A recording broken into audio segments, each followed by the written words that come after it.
You ask Tiger to solve. This deals with linear equations with one unknown.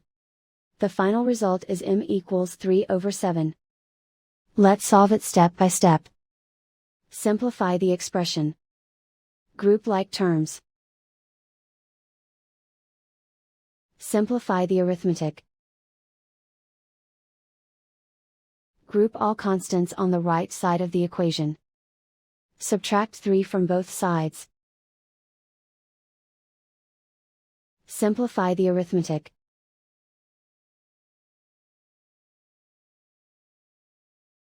Isolate the m.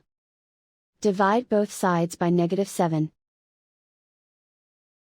Cancel out the negatives. Simplify the fraction. Cancel out the negatives.